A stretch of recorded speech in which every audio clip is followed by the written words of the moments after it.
Hello, everyone, and welcome to the Irish Sports Daily Instant Reaction Postgame Show. I am Greg Flammang, and with me, as always, is Jamie Uyeyama, Mr. Jamie University. It is Notre Dame 56, Arkansas 13. One of the best offensive displays I think that we have seen in a very long time. I guess you could go back to Purdue last year. I just felt like that Purdue game wasn't as complete as this. No, because they didn't throw the ball. They barely threw the ball in that game. Yeah. And there was a lot of great individual effort in that game. Ray Leonard and stuff, and it was just different. And Purdue gave them the ball more. Yeah. So there's that. Yeah. I mean, don't get me wrong. They had 42 points at half in that game too. But it was like they were going against scout team out there. Yes, especially in that first half. First half, Notre Dame, 42 points, 6 drives, 6 touchdowns, 42 points, 420 total yards, 126 rushing yards, 294 passing yards, 20 first downs in the first half, Jamie. Only 4 third downs in the entire half that Notre Dame had. In 6 drives, they had 4 third downs. That is not good defense, and that is very, very good offense. But we're going to talk about that. We'll talk about improvements to Notre Dame's defense as well that we saw. I think in the beginning, that Arkansas had found some success, and obviously everyone was kind of tweeting and talking about that. But as the game went on, Notre Dame started to find itself a little bit defensively in this game. Obviously, there's some things to clean up still, but you saw some really good performances from Mark Zachary, Bronte Johnson. Got some good D-line performances as well. I'm sure Jamie will want to talk about that. So it's going to be a very fun show today. Thank you, everyone, for tuning in. If you like what you hear, hit that like, hit subscribe, hit the notification bell, so whenever it is, we go live. Links to the podcast are in the description below. And as always, the show is brought to you by ESQ Clothing, founded by Notre Dame alum Ge Wang. He's Chicago's go-to for the best custom suits, shirts, and sport coats. As Notre Dame reloads for the season, now's the time to refresh your wardrobe and add the perfect suit, sport coat, tuxedo, or casual jacket for fall. ESQ's master tailors combine next-level craftsmanship with the finest fabrics to deliver a fit that's built just for you. Now with showrooms both downtown Chicago and in Winnetka. Book your custom fitting at esqclothing.com and step into confidence with Chicago's finest. Mention Irish Sports Daily at your appointment and receive 10% off your entire purchase. That's esqclothing.com. So Jamie, I said in kind of the write up here during my my running diary at one point, I said, there aren't that many defenses worse than Notre Dame so far this year, but it just turns out that Notre Dame is playing one of them. And it was not a good performance from Arkansas's defense, but I thought Notre Dame had them off balance, right? In the second quarter alone, Notre Dame wins the quarter 28-10, 260 total yards in just one quarter. What was it, the yards per play? 10.4 yards per play. Notre Dame averaged a little under 10. Let's see. They ended up at 8.9 yards per play for an entire game, 641 total yards, 210 rush yards, and 431 passing yards.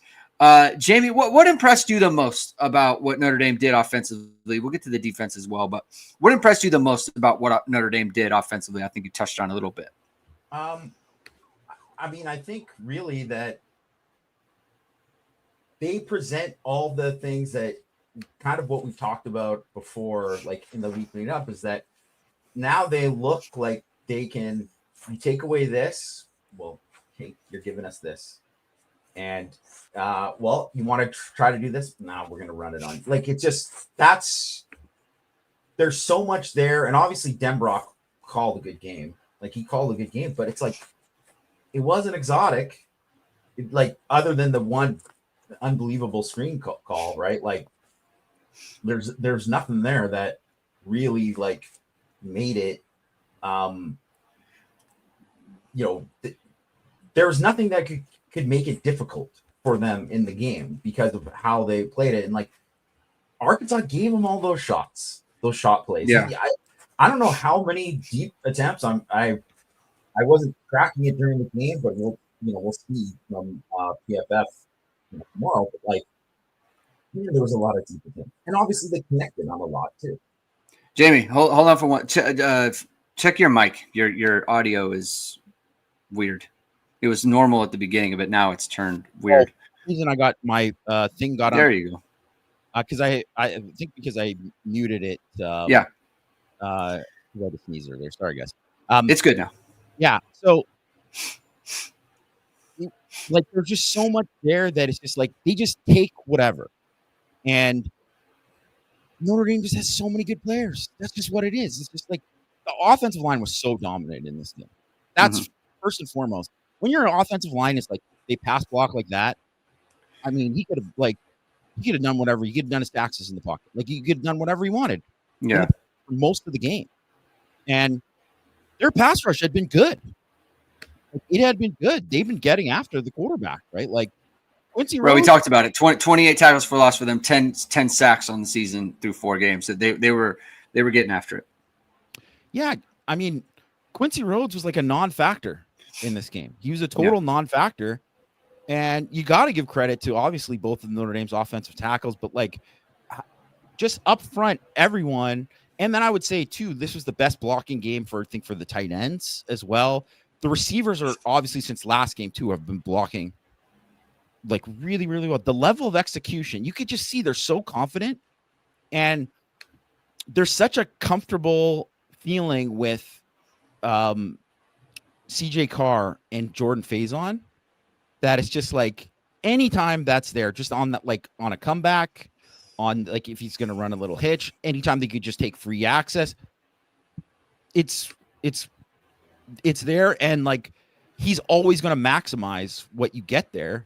Like they just move this, it's just like free yards. It's free first downs all the time. So when you have that, and then if you force them, and all of a sudden they got to play tight there, then that opens up everything else there. And obviously they got 2 just incredibly special running backs that just can do whatever. Like you can play good defense, but then he bounces it out and forget it, right? Like it's just, that's just, for both of those guys. And I mean, Carr is just, I can't say enough about Carr. Obviously the one should have been a pick was a, really bad throw. But you know what?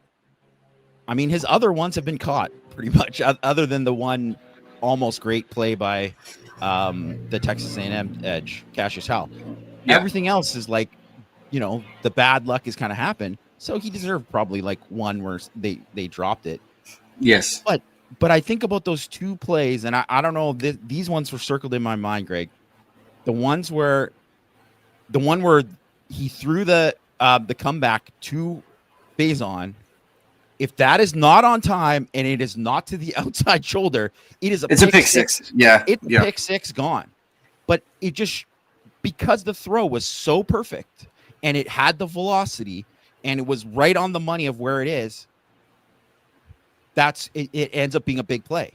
And then the other play was the back shoulder to Reardon. If that ball, it's a tougher catch for Reardon, but if the ball is inside, it's knocked down, probably picked. Yeah. But it's just right there, perfect on his back shoulder, and it's a big play. And those are just throws that you just haven't seen a lot from Notre Dame's quarterbacks make those kind of throws. And obviously, it's a lot easier when you could sit in the pocket and you're not getting pressured. But then he still made some plays under pressure and stuff too. So, it just really just takes the offense to another level. And I tweeted out too, this is the most passing yards in a game since what's his face? Jack Cohen threw for 500 against in the Fiesta Bowl against Oklahoma State. Like, yeah. And if they wanted to, they could have leaned and ran the ball more too. It's just, they could have done whatever they wanted. Yeah. It not just that, but the variety of players, right? So you got Jordan Faison, 7 for 89, Jeremiah Love, 5 for 70, Malachi Fields, 3 for 72, Will Pauling, 3 for 53, Eli Raridan, 2 for 43, Jaden Greathouse, 2 for 32, Jadarian Price, 1 for 35. Obviously, get Matt Jeffrey in there. Got to recognize him, which on a great throw by Minchie. It was a great throw. Yeah, and the thing is, you know, I think people talked a lot about the offense last year and what type of offense it was, and it was just like it's not just the quarterback. Obviously, the quarterback makes a big part of it, but the receivers too are different, right? Malachi Fields is different. I mean, they were 3 for 6 throwing him the ball, and the ones that they didn't hit were kind of underthrows from Carr, where it's like if he puts it out there a little bit more, then Malachi Fields can run under it. Like they still have connections that they can make, right? And you have like Jordan Faison, who's kind of playing at another level. He's not dealing with that ankle, right? Will Pauling is obviously a weapon now. And CJ Carr, again, just his ability to scan the field makes it so difficult for defenses where you cover one thing, the line is blocking really well, like you said, and it's like, oh, I can look here and I've got someone over the middle, whether it's Eli Raridan or whether it's Will Pauling or whoever it might be. And CJ Carr's also really good at giving his guys chances. You know, he gives Greathouse a chance. He gives Raridan a chance. He gives Malachi Fields, like he gives these guys chances. And it's just like, he's just so good, man. Like it's kind of shocking. I don't want to say shocking. Maybe that's about, it's kind of like how I felt about Jeremiah Love last year. It's like, man, I can't believe he's actually this good. Like you talked about this good, this fast. Yeah. Yeah. It was kind of like, it's kind of the same thing where it's like, you heard really good things about Jeremiah Love in the offseason. And then you came out and it's like, man, he's actually the real deal. And that's like what CJ Carr is. And I think the other part of this too is Mike Denbrock has got a real good feel for what his team is and what his team can do and what his offense can do. Because he just seemed today to be calling the right play over and over and over again. And that's obviously, I mean, it makes it easy because he's playing against a not a very good defense. But yeah, his offense is...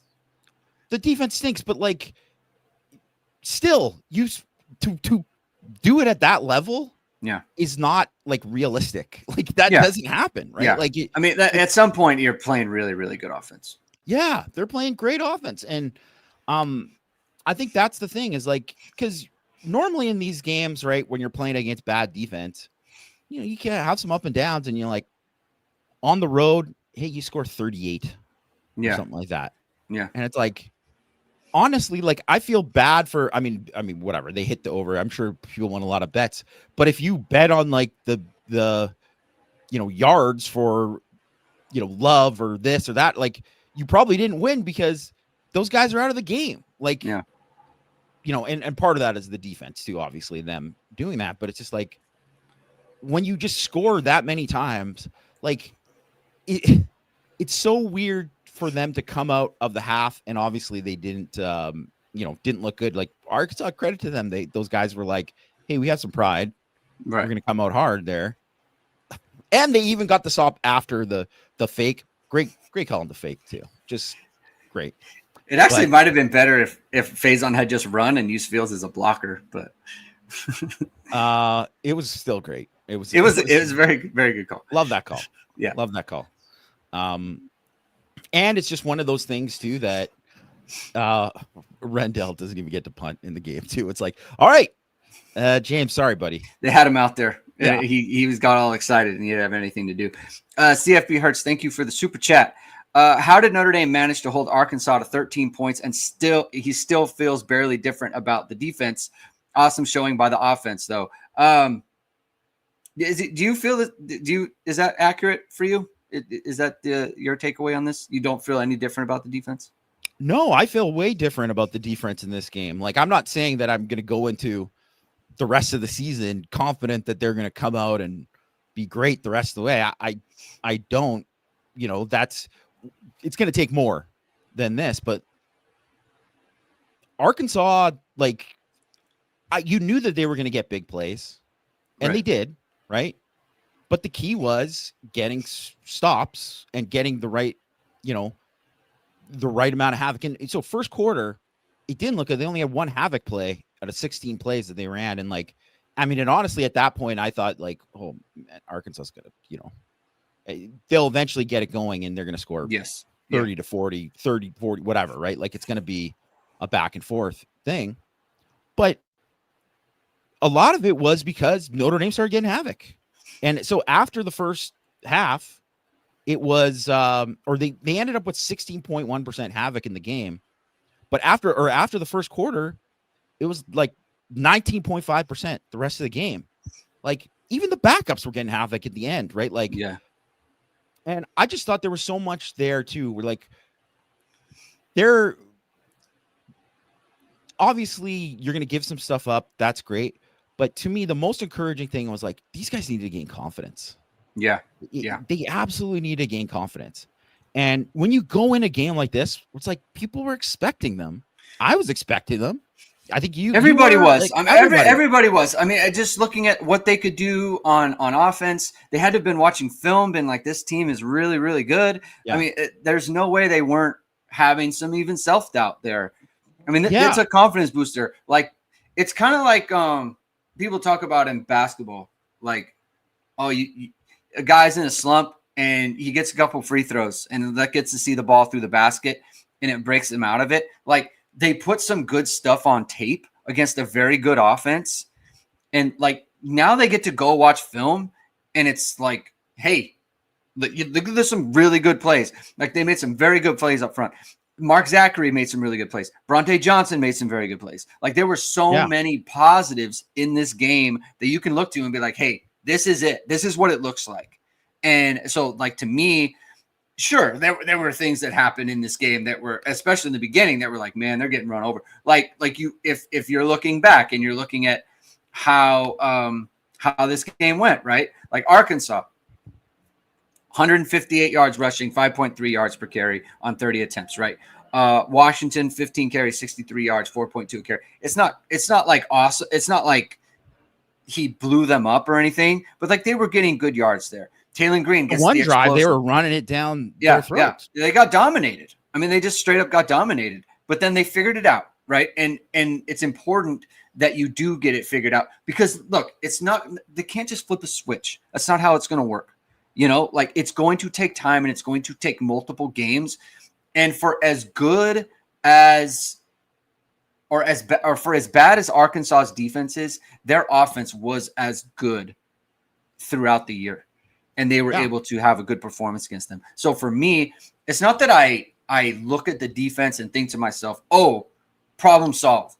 No, it's that I feel like, hey, there is some real stuff that they can build on here. It kind of reminds me of the Miami of Ohio game last year with the offense and how the offense started so slowly in that game, but over time, they started to do some things because at that point, people were like, man, this offense stinks. Like it's not good. And they're not, and they need to get rid of Riley Leonard. Right.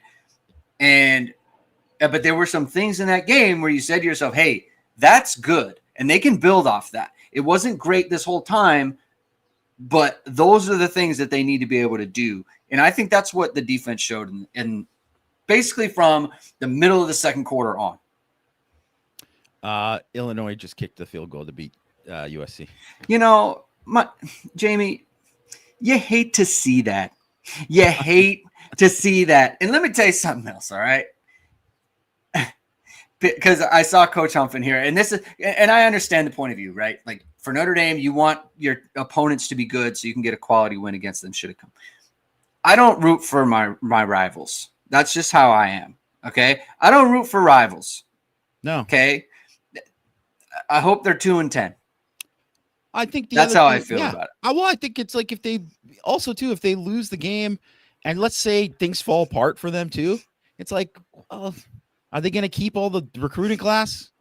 Like that's how I always think of it when it's like USC or whatever. I'm like, hopefully they get a couple more L's in it. Like, you know, obviously, you know, you want Notre Dame to have better, you know, wins going forward. I don't know. I didn't see what happened in the Pitt game, but Pitt was winning when I checked that out. So it's like, those are like those weird spots where it's like, if you want like an ACC team to be ranked, you want like Pitt to kind of, you know, do something. But like, do you want USC to be like a juggernaut and hitting on all cylinders? Or do you want them to be like, you know, like, well, you just can't win on the road. They're like, Right. they're not, they don't have confidence on the road. Right. Like, I think you'd probably rather take that. So, yeah, I mean, huge. Yeah. Good call, Rajon. Good rebound for Illinois. Yeah, I think with the defense, like if there's so much stuff to build on there, I think you look at it like you have to look at it from so many different perspectives. So like after that, after they scored, they had the one drive where they, really drove it on him, right? The when they made it 14-10. Yes. Yeah. So And that was let me go back. That was a 14 plays, 75 yards, 750, almost 8 minutes off the clock. Yeah. And then so after that drive, there was not a lot there for they didn't get anything after that. Washington, who was like carving them up at that point. Here's what he ran for after that: 1 yard, 3 yards, 0 yards, 1 yard, 0 yards, 3 yards, 1 yard. That was the rest of the game for him. Like, so yeah, you don't want to give up. And let me add on to that point you just made, Jamie. Okay, so they went 14 plays, 75 yards. They made it 14-10. The next drive, punt, 3 and out, then field goal, then the fumble, then halftime, then downs, interception. Yeah, their longest drive. They didn't have a drive over 50 yards after that. And Taylen Green is obviously an incredible athlete. And I mean, that run that he made was incredible, the 54-yard run.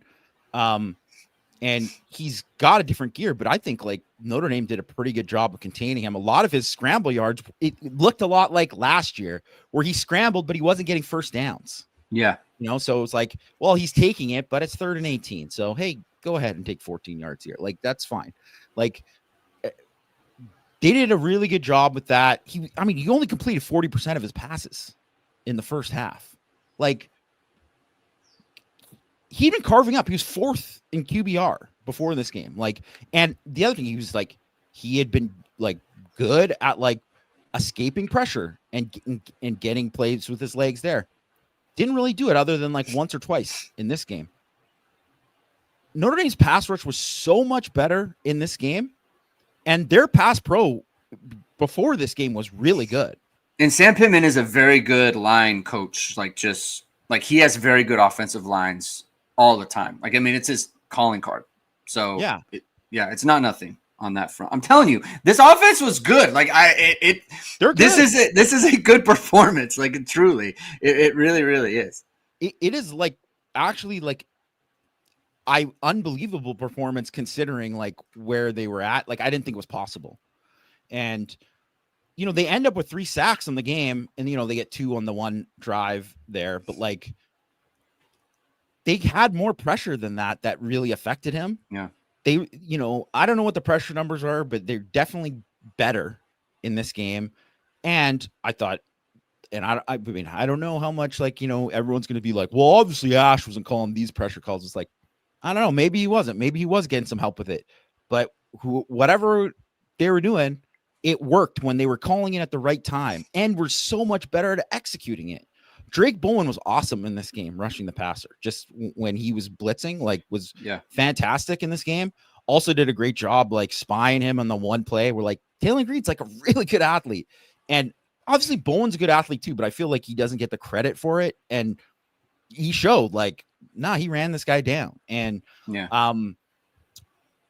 I thought just the defensive line also caused 3 holding calls where they won.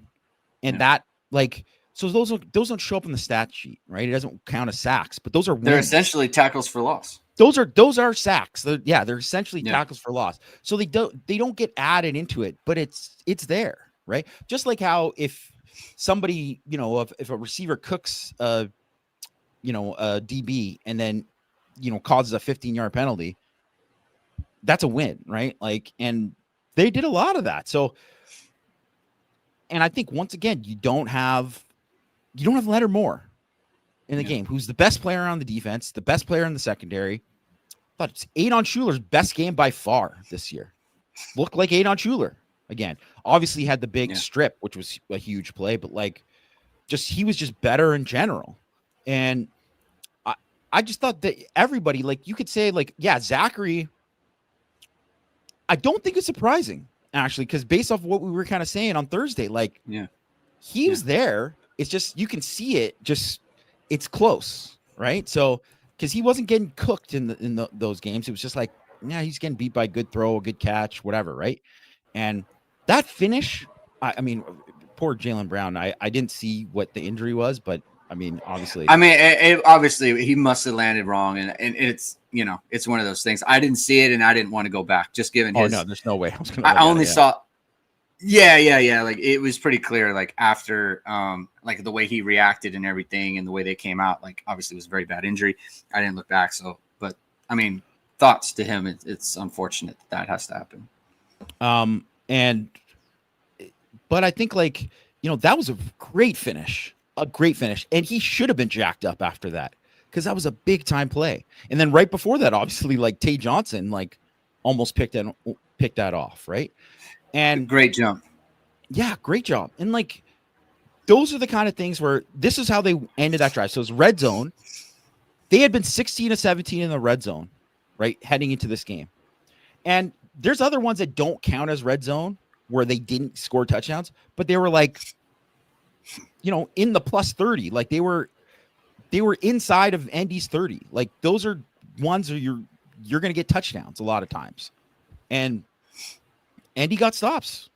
They got stops there. Like, yeah, it was huge. But on that one specific red zone, you know, because that was Tay Johnson, Zachary. Second down, they had Elijah Hughes got a stuff. Elijah Hughes, another good game from Elijah Hughes. Gabriel Rubio, he's balling. He is balling right now. And, you know, fourth down, what'd they do? They brought the heat. They brought the heat and they won. And then you know, it wasn't technically like a havoc play, but it was like, that caused it. That was why the throw was nowhere near where it was. And that looks like Notre Dame defense. That's look like the Notre Dame defense that everyone's used to. And, you know, I'm not saying it was perfect by any means, but to say that I had thought there was any chance that Notre Dame was going to only give up 13 points in this game, I mean, I would have. There's no way I would have bet anything on that would have happened. And okay, so this would have been similar to Notre Dame giving up 13 points and I don't know, what is it? Let me go back and check. 365 yards of offense and 5.9 yards per play to that USC team last year. Yeah. Like, that's the kind of offense it is. Like, Taylen Green is a better quarterback than Jaden Maeva. Like, they run the ball really well. Jaden Green is a very O-line is better than USC's O-line. O-line's better. Like, I don't know that their receivers are as good as Mekhi Lemon. No, but they've got some dudes. Yeah. Like, they've got some guys, and they can get guys open. Bobby Petrino is a very good play caller. Like, I was so, like, confident that this game was going to be something like 42-27. And I said, Taylen Green is going to throw for 300 plus because it's that type of offense. So I don't want to make too much of it, again, like as if the defense is fixed or whatever fixed. I don't know that. All I know is that is a very good offense. And they limited them. Now, granted, to be completely fair, there is some game stuff that goes into that, right? Where Notre Dame scores on every possession. Every time they get the ball, they score a touchdown. And the last touchdown they score is the defense, unfortunately. The Q word, it was an unfortunate moment. It's going to get fired and all that. Like, there is other things that factor into it. But still, they're very good. What happened is what happened. Yeah. So I give credit. Like, I don't want to, like, we've been hammering them. Like, and I was thinking about this, Jamie, every show or all the, like, every almost 45 minutes of every hour that we did this last week was about the defense and the problems. I'm not gonna let them score 13 or give up 13 points and not say, hey, this is a step in the right direction. They need to keep doing it, right? But the other part too is they get their guys back. You know, Leonard Moore doesn't play in this game, but he's out there and he's in uniform and he's getting closer, right? In fact, they could probably sit him next week too, you know? Yeah. And because you don't want to mess with a high ankle, but you got to get your guys back and you got to get playing. I don't care. And to the point about, you know, USC and all that stuff, I don't care. It doesn't matter to me about Notre Dame's opponents. It doesn't matter about anything. It only matters to me about how they're playing, how well they're playing, and then everything just takes care of itself.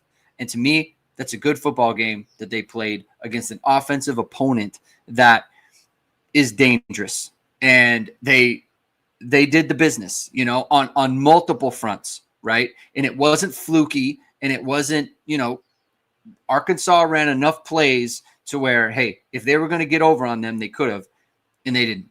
And I think that's obviously a very important performance. Jadarian Price and Jeremiah Love, they account for 6 touchdowns again.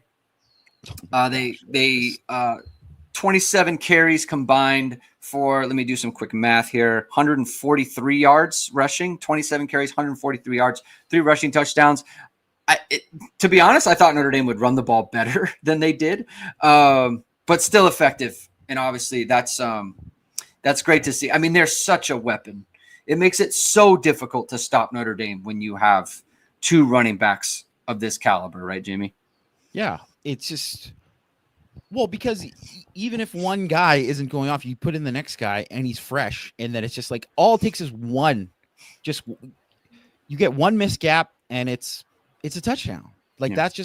that's just how it is, right? And man, I mean, the full Bundy, the 4 touchdowns in the first half for Jeremiah Love. By the way, what a great game day feature on Jeremiah Love by Jen Latta. That was awesome. I cannot say enough about that. I really can't. Highly recommend. Everyone should check it out. Yes. I don't care if you hate ESPN. You're like, oh, screw game day. Check it out. That's worth it. It's very, very good. Obviously, it's promoting a Notre Dame guy and talking about, you know, Jeremiah Love's, like, you know, growing up and his personal experience and all that. And I won't, whatever, everyone can watch it for themselves, but yeah. It was great. It was fantastic. I think everyone should check it out. And it illuminates a part of society that I think is very misunderstood. I think it's the best way to put that. I do want to highlight something, Jamie.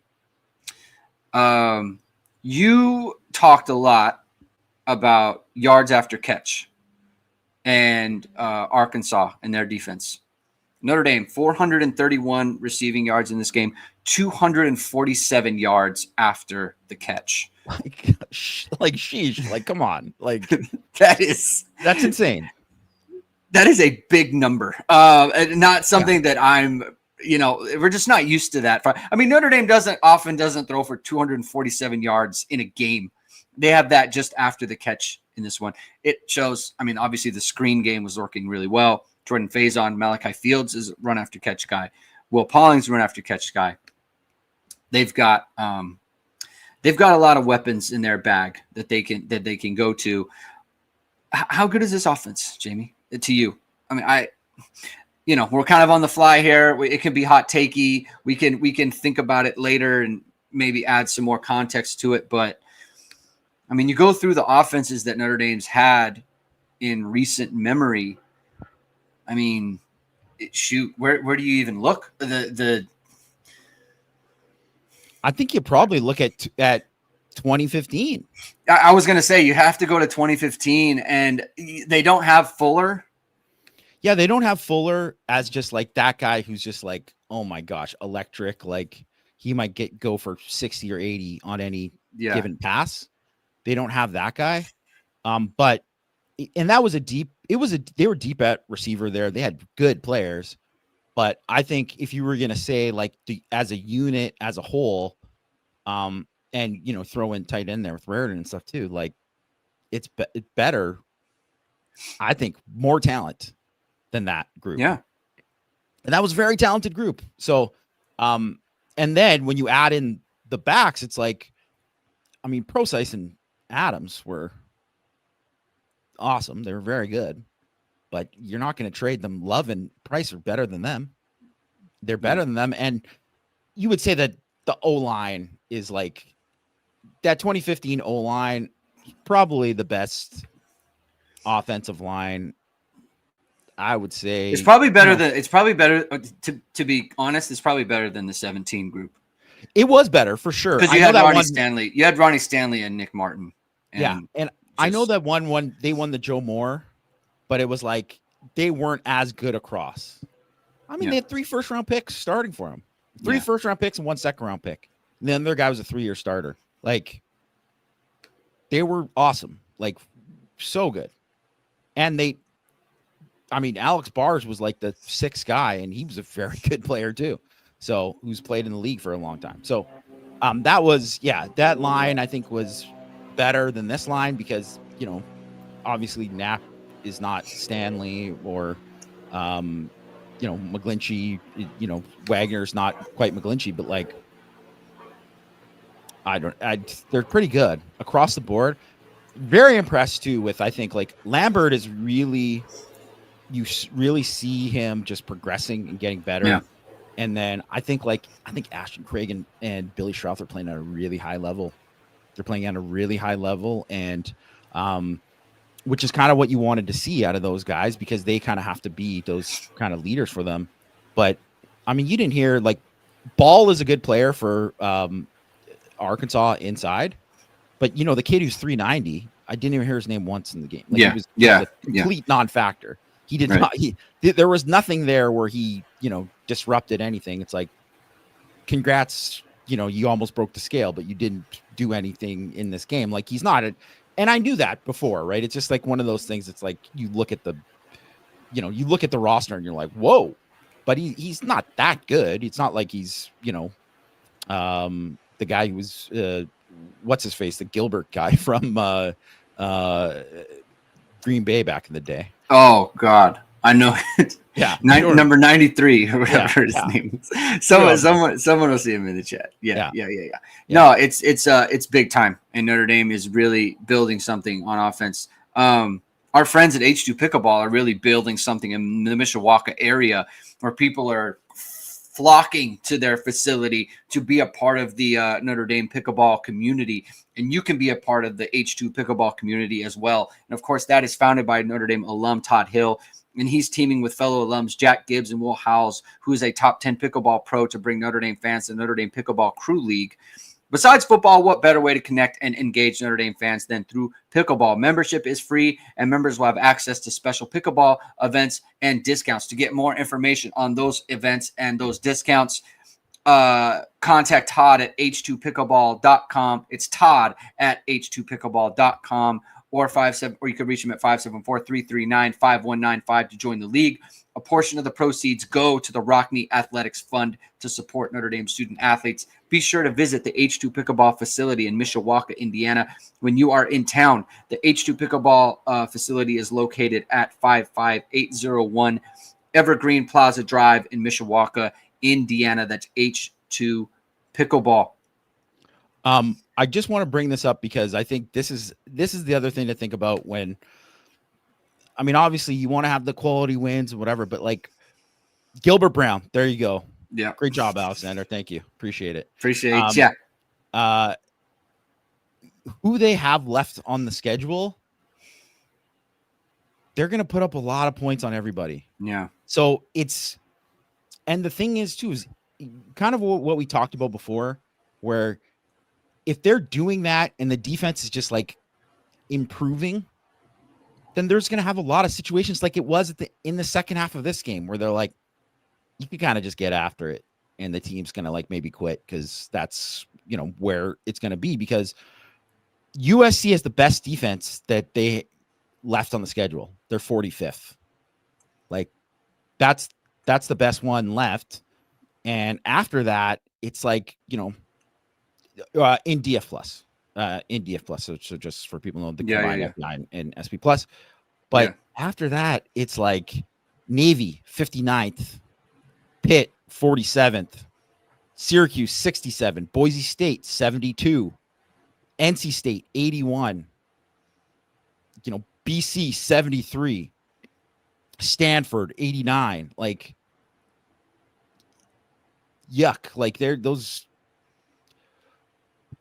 I mean, I guess you could say like, yeah, maybe they'll give them some games or whatever. It's like, if Vandy doesn't turn the ball over, it's like they're not gonna those teams aren't built to stop Notre Dame. And obviously it gets different if they do make the playoff or whatever.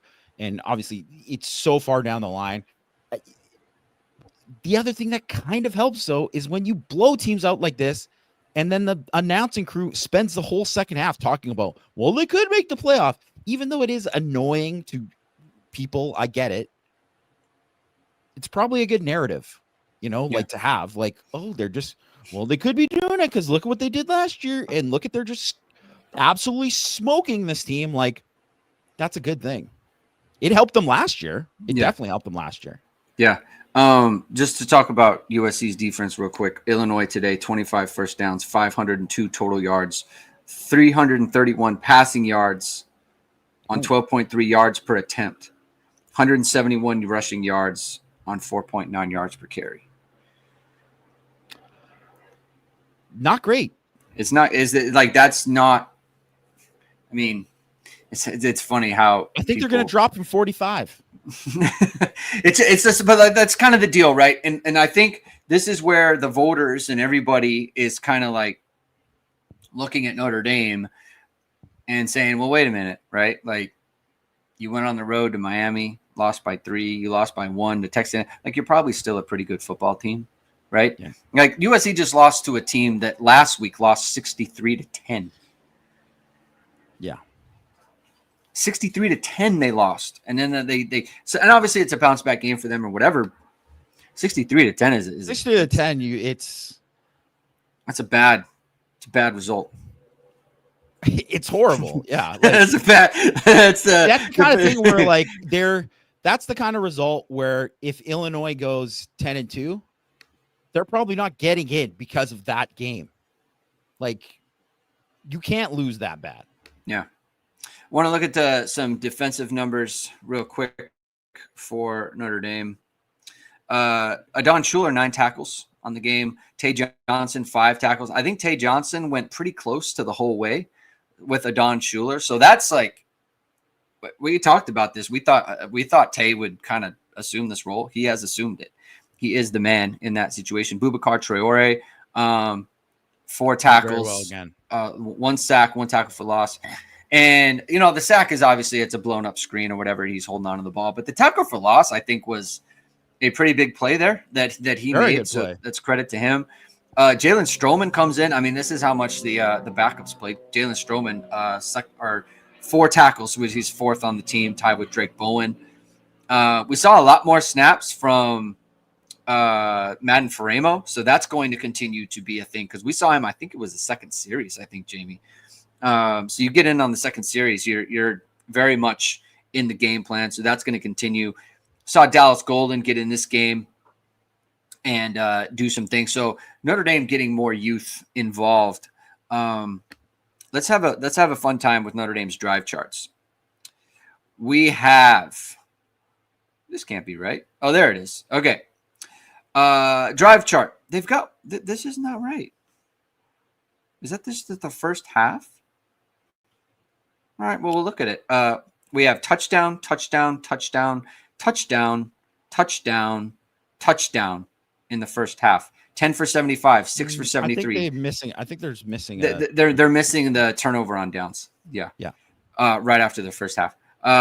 First half drives. 10 plays, 75 yards. 6 plays, 73 yards. 6 plays, 75 yards. 5 plays, 70 yards. 12 plays, 75 yards. 2 plays, 45 yards. Here's the thing about that is normally when you get that type of production in the first half in terms of touchdowns, you've got some short fields. There's an interception, return to the 10. There's a block punt. There's a fumble. There's something weird that happens where it's like you're able to accumulate points. When you score 42 points in the first half and you don't have a turnover but for 1, and that was a 45-yard drive, and your average field position is like your own 30, that's offensive efficiency. And I think that's the part where people it feels different than other games where there's so many big numbers. Second half, they had the drive that went, I think it was 8 plays for 35 yards, and the drive ended on the turnover on downs. And then after that, 11 plays, 87 yards, touchdown, and then 4 plays, 57 yards, touchdown. Pretty good. People are asking, I was putting up these numbers on the Twitter machine. People are asking, is that good? It is good.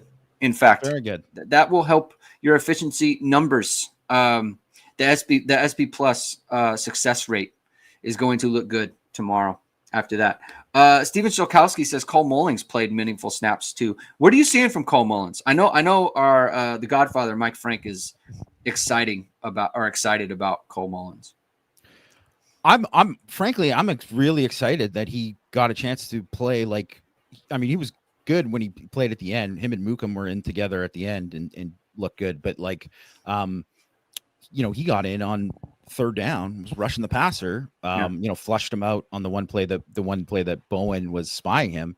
I think he's got a chance to be really good. And he's obviously a guy who's still going to get bigger. He's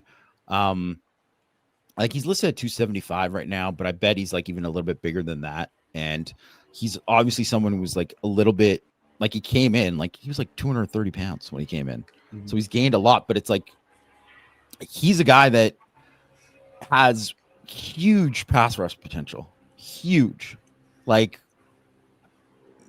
some of the best one-on-one stuff I've seen from an interior D lineman when I've watched practice, is what I saw from Cole Mullins in the spring. And, for a guy who is not used to playing, D-line, he hasn't played. He was an off-ball linebacker until, basically his senior year. Even his senior year, played a lot of off-ball linebacker. Now he's playing defensive tackle. Mm-hmm. It's not an easy thing, and he's just got natural ability. So I think he's got a chance to be great, like really, really good. I thought, and too, I think that's one of these things that people kind of forget about, that if you're doing well, and especially if you're doing in these games and having the success, and you feel more confident to put other guys out there too.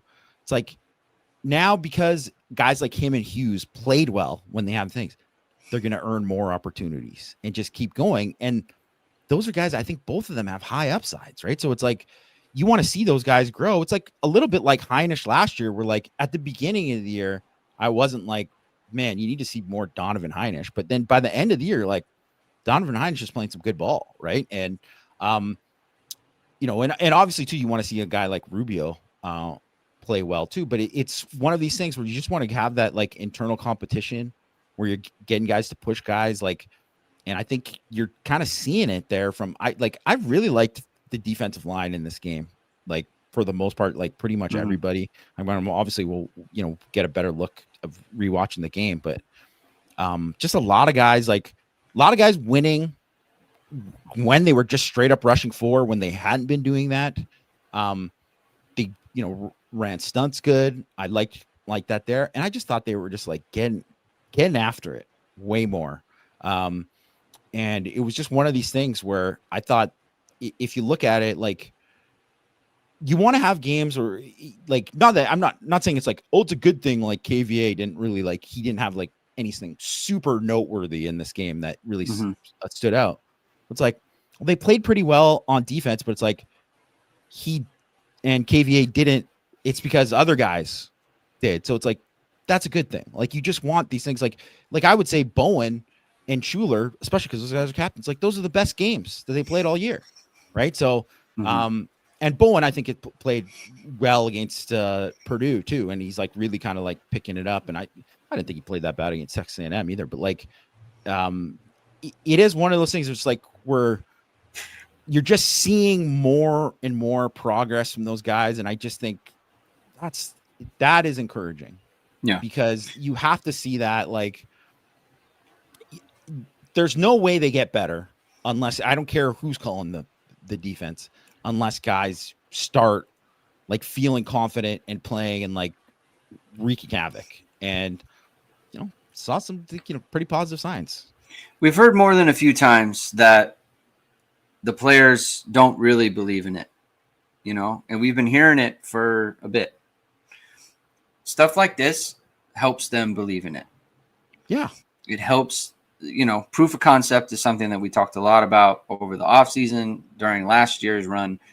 And there has been no proof of concept on Notre Dame's defense so far this year.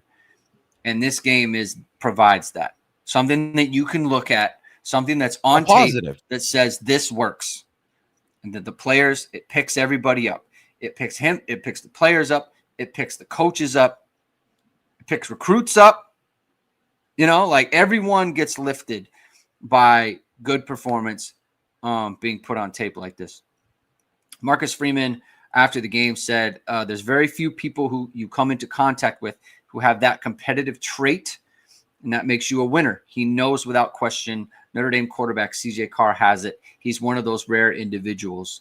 And when Marcus Freeman made the announcement that he was going with CJ Carr at quarterback, look, it was a close quarterback competition, for lack of another way to put it. At the very least, it was a close quarterback competition, and Marcus Freeman said he went with his gut on that. And I always just kind of had a feeling or a sense, I don't want to say feeling, a sense that he just likes CJ Carr. There's something about him that he sees every day that vibes with him, and he just likes it. And I think you made a very good observation as well when he made that decision, when he said, I knew how it would be handled. I think Marcus Freeman knew his player, and he knew what kind of guy CJ Carr was. And I think for whatever reason that he struggled in camp, to the extent that he struggled in camp, I think Marcus Freeman had a good sense of why that was and why it came to be that way. And he knew what he had.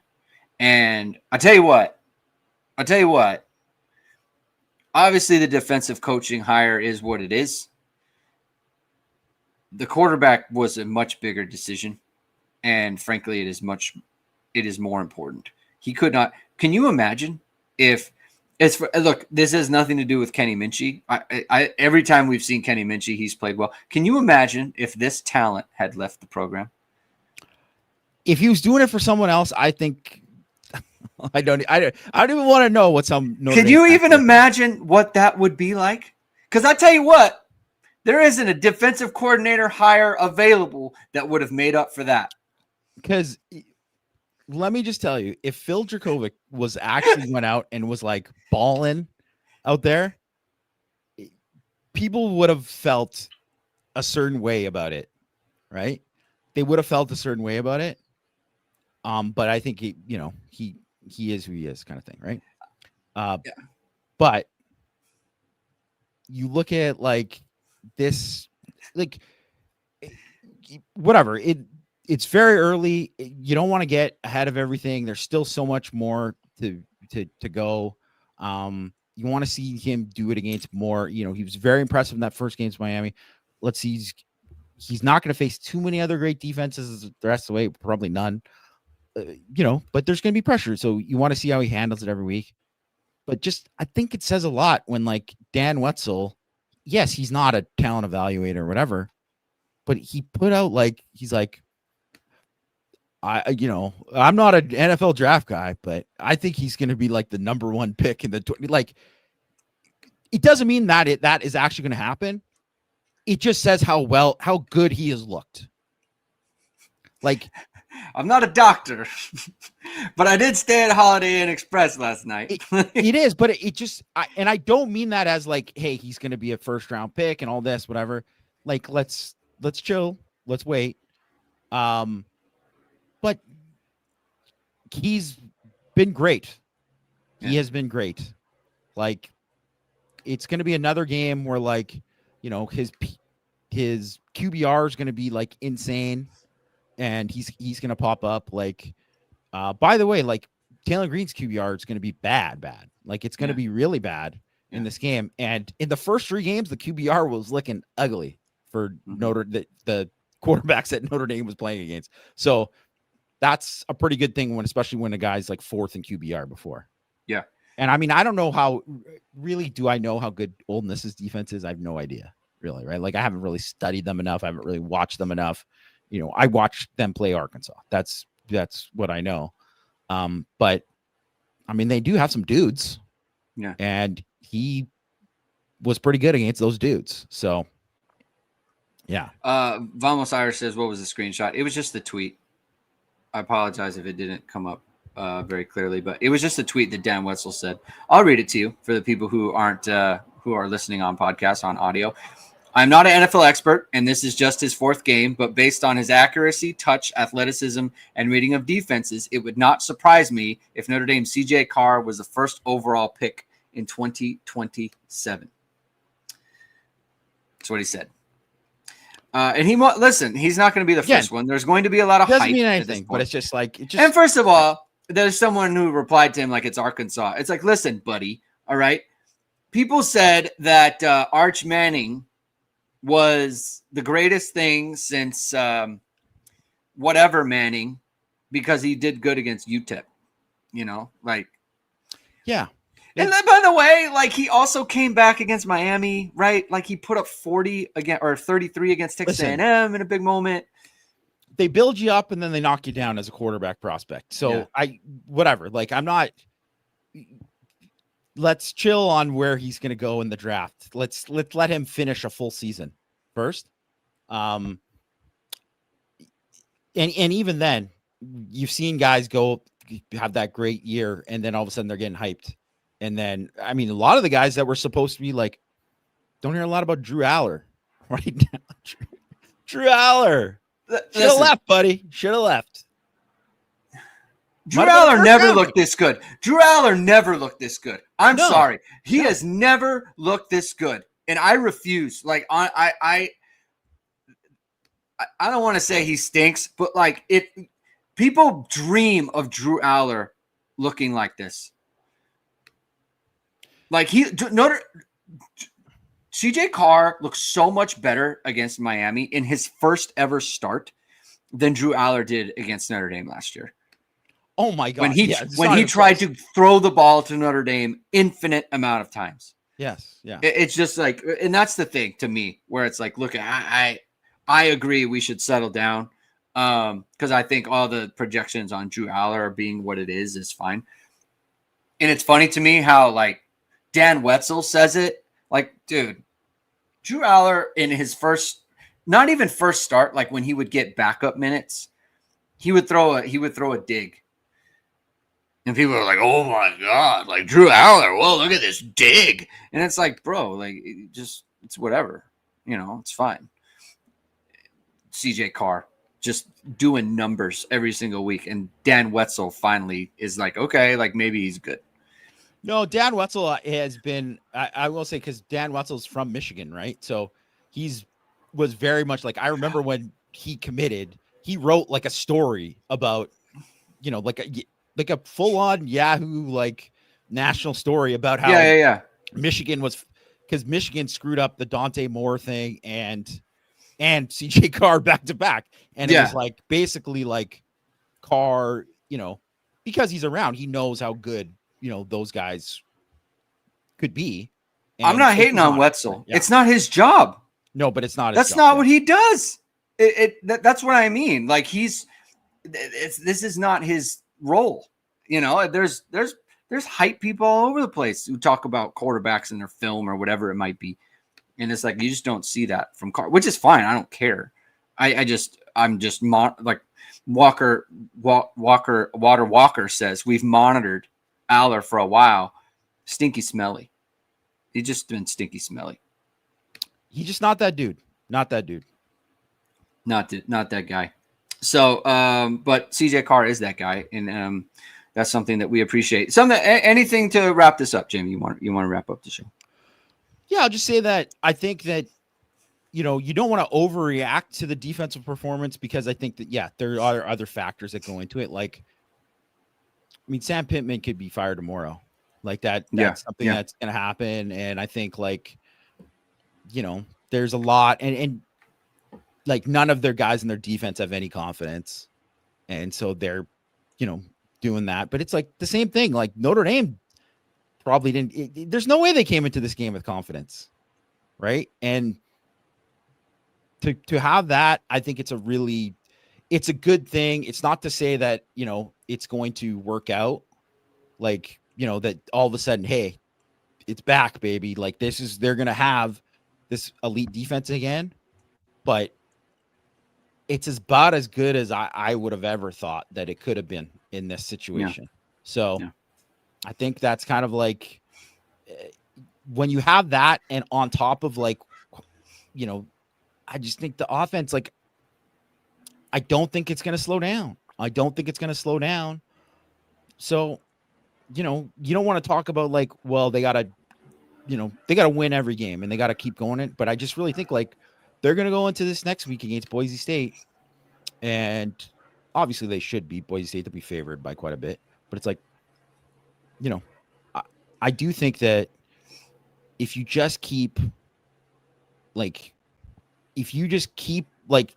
everybody's feeling good now and they're, like, buying in, that's a really, really good thing. And you keep building off of that, and we'll see where it goes. What was the final point spread in this game, Jamie? Was it 4.5? I think 4.5, I think, is what it went down to. It was obviously a lot more. Yeah. It was a 4.5 point spread. What was the over under? The over under was 60, 62.5 or something like that. 62.5. So like 33 to 30, something like that. They thought kind of a prediction, 34 to 30, something around there, right? A final score similar to that. Didn't SP Plus favor Arkansas in this game? 31. They had, it was 29-28. 29-28 Arkansas. They had, yeah. So it was 56-13. That's to me. Well, no, but like, to me, that just kind of shows, like, the point. It's not so much the margin; it's the fact that, like, I'm trying to give context to Notre Dame's defensive performance and giving up 13 points. Is like the point spread was 62.5 or whatever it might be, and a 4.5 point spread. Like, people they expected that Notre Dame's defense was going to give up numbers, something like 34 to 30 loss. I mean, I said 42-27, right? So it matters. That matters. And I don't want to, again, I said it before, and I'll reiterate it as we close the show. I don't want people to overreact to this, that the defense is fixed or whatever, and they are what they were and they're back or whatever. No, they're not. But putting good performances and good plays and good reps on tape and doing it over and over again, that leads to more good things. And that's what Notre Dame needs. They need to build and build and build, because before it seemed like, what are they building on? It just seemed like it was the same problems over and over and over again. And it just felt like, man, they're lost. And now you look at it like this, and you look at the way they played, and you look at for like 2.5 quarters, you say to yourself, okay, they can build on this. And you do it without Leonard Moore. And you do it without Leonard Moore. And you do it with your young guys, and you do it with your secondary, your starting safeties. Now you've got Tay, you've got Adon Schuler, you've got them worked out, and they can build off this. And so you move on, right? We talk all the time about Notre Dame has to win out. But when you look at the individual matchups, it looks good for Notre Dame. And I think the rest of the season sets up well for what they're good at. USC is going to be a challenge, same way that Arkansas was. USC gave up 505 yards today, but that offense is still that offense. That passing game is still that passing game. Something they got to deal with. But Jacoby Lane probably back. Good football player, and they're going to get better. And Notre Dame's got to buck up for that one as well. So we move, and Irish Sports Daily will be there. And I'll be here tomorrow for the Morning After Recap show. Thank you, everyone, for tuning into this. If you like what you heard, hit that like button, hit subscribe, hit the notification bell So whenever it is, we are going live. I'll see you in the morning around 11 a.m. Eastern time for the morning after recap. Jamie and Mike will be back on Monday for a power hour. Then Jamie and I will be back on Tuesday for Hit and Hustle. Have a good rest of your day, everyone. Enjoy the games tonight. Notre Dame 56, Arkansas 13. Have a good weekend. Have a good day. Keep hitting and hustling.